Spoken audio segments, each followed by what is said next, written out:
नमस्ते दोस्तों। There is something common between all of us. हम हमेशा ओवरथिंक करते हैं और ऐसा लगता है कि दिमाग में थॉट्स का ट्रैफिक जैम लगा रहता है। आप खुश रहना चाहते हो पर रह नहीं पाते हो। आज का वीडियो आपकी लाइफ को चेंज कर सकता है and that too I am very serious. ये सब आपको इतनी सिंपल लैंग्वेज में समझाऊंगा कि एक बार में ही समझ में आ जाएगा, तो लाइफ में आप कभी नहीं भूलोगे। तो सबसे पहले वीडियो को लाइक करो, शेयर करो, सब्सक्राइब करो and let's begin this video. And सबसे पहले है ब्रेन की बेसिक अंडरस्टैंडिंग। दोस्तों, सबसे पहले समझते हैं कि आपका ब्रेन कैसे काम करता है। अब न्यूरोकेमिस्ट्री के एंगल से ब्रेन के 3 इंपॉर्टेंट पार्ट्स होते हैं। सोचो कि आपका ब्रेन एक घर की तरह है। इस घर में 3 फ्लोर्स हैं। फ्लोर नंबर 1 है ब्रेन स्टेम, जो हमारा बेसमेंट। ये आपका सर्वाइवल सिस्टम है। यह कंट्रोल करता है breathing, heart beat, digestion. Basically वो ऑटोमेटिक चलता है बॉडी में। इसको टच करने की जरूरत ही नहीं है, ये अपने आप काम करता है। फ्लोर नंबर 2 है लिम्बिक सिस्टम, हमारा ग्राउंड फ्लोर, और यह आपका है इमोशनल ब्रेन। इसमें सबसे इंपॉर्टेंट पार्ट है एमिगडाला।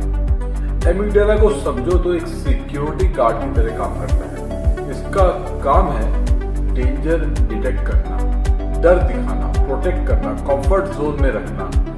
जब भी कुछ नया होता है तो तुरंत रिएक्ट करता है, बोलता है अरे रुक, यह सेफ नहीं है, या यह सेफ है या नहीं ये पता लगा। इसलिए जब भी किसी स्ट्रेंजर से बात करते हो तो नर्वस फील करते हो, जब स्टेज पे जाते हो तो घबराहट होती है, जब कोई नया काम करते हो तो डर लगता है। अब ये सब एमिगडाला का ही काम है।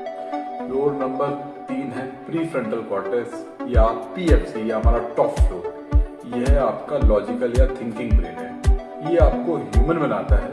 एनिमल्स में ये डेवलप नहीं होता। इसका काम है सोचना, डिसीजन लेना, प्लान बनाना, राइट और रॉन्ग समझना, इमोशन को कंट्रोल करना, फ्यूचर इमेजिन करना। जब भी कोई स्मार्ट डिसीजन लेते हो तो यह काम कर रहा होता है। जब आप अपने एंगर को कंट्रोल करते हो तो यह एक्टिव होता है। अब ब्रेन का एक गोल्डन रूल है, एक टाइम पे सिर्फ एक ही फ्लोर काम कर सकता है।